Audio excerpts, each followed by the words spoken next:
Director గురించి చెప్తారా? అంటే టేకింగ్ ఎందుకంటే మీరు ఒక 3 ఇయర్స్ టైం తీసుకున్నారు. మీరు కూడా డైరెక్టర్‌గా వర్క్ చేశారు. అంటే మన తెలుగు భాషలో చెప్పాలంటే మాస్‌గా చెప్పాలంటే తెలంగాణలో స్టైల్‌లో చెప్పాలంటే ఏమన్నా వేలు పెట్టారా? మీరు కూడా డైరెక్షన్‌లో లేకపోతే కామ్‌గా కూర్చున్నారా? లేదు డైరెక్షన్‌లో ఏం పెట్టలేదు. హ్మ్. అయినా క్లారిటీ ఉంది ముందే. ఎట్లా చేయాలి? ఏంది? ఎవరితో ఏ పెర్ఫార్మన్స్ లాక్కోవాలి? అన్ని క్లారిటీగా ఉంది ఆయనకి.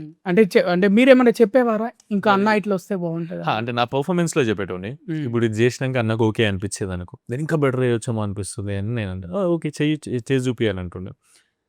అట్లా ఒక రోజు మొత్తం చేసినాం ఒక సీన్ అయితే. చాలా ఎమోషనల్ సీన్ ఉంటదది.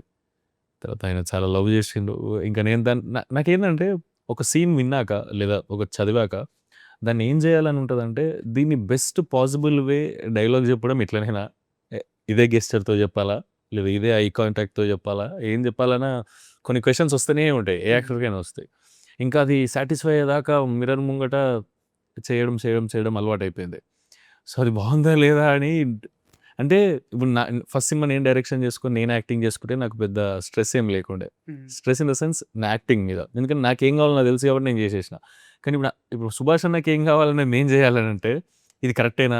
ఆయనకు నచ్చినట్టు వస్తదా? ఆయన అనుకునే దానికన్నా కొంచెం బెటర్‌గా చేయగలుగుతామా మనం? ఇప్పుడు చెప్పింది చేస్తే మంచి యాక్టరే. కానీ మనం కూడా టేబుల్ మీదకి ఏదైనా తెస్తే ఇంకా బెటర్ కదా!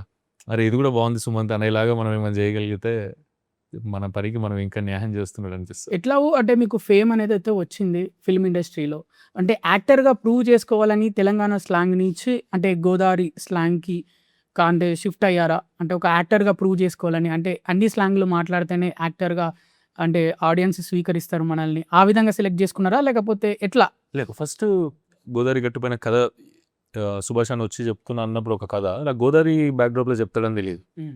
నాకొచ్చి చెప్పినంక ఇది సెటప్, ఇది ఎమోషన్స్, ఇది వైబ్‌లో ఉంటది అని అన్నాక చాలా బ్యూటిఫుల్ అనిపించింది. అప్పటికే నేను పాజిటివ్ వైబ్‌లోకి వచ్చేసిన ఈ సినిమా చేస్తే బావుంటది అని. దాని తర్వాత ఈ గోదావరి స్లాంగ్‌లో మాట్లాడాలి ఇదే అని అన్నప్పుడు డెఫినెట్‌లీ చేద్దాం. నాకు రాదు నేనెప్పుడు పోలేదు. కానీ డెఫినెట్‌లీ ప్రయత్నిస్తే తప్పు లేదు కదా!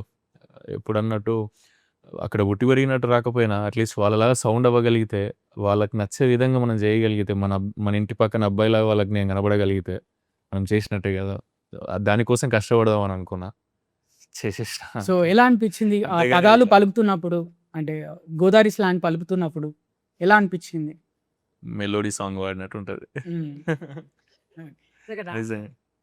అంటే నిజంగా గోదావరి గట్టుపైనకెళ్లారా ఇద్దరు? లేకపోతే వేరే ప్రదేశాల్లో షూటింగ్ చేసారా? అక్కడ గోదావరికెళ్లారా మీరు? గోదావరి చుట్టుపక్కల గోదావరి ఇప్పుడు రేలంగి, వేల్పూర్ హ్మ్. ఇవన్నీ గోదావరి ఏరియాసే కదా! హ్మ్. సో, మొత్తం ఈస్ట్, వెస్ట్ అన్నీ కవర్ చేసినాం మేము. ఏంటి తెలంగాణకి, ఆంధ్రప్రదేశ్ పీపుల్‌కి అంటే ప్రజలకి మధ్య గమనించిన తేడా ఏంటి మీరు? అంటే ఇక్కడ అదే షూటింగ్ చేసారు, ఇప్పుడు అక్కడ అక్కడ షూటింగ్ చేసారు. అక్కడ మనుషులేమో మెలోడీ సాంగ్‌లా ఉంటారు. ఇక్కడ మనుషులు ఫోక్ సాంగ్‌లా ఉంటారు ఓకే. తెలంగాణలో. సో,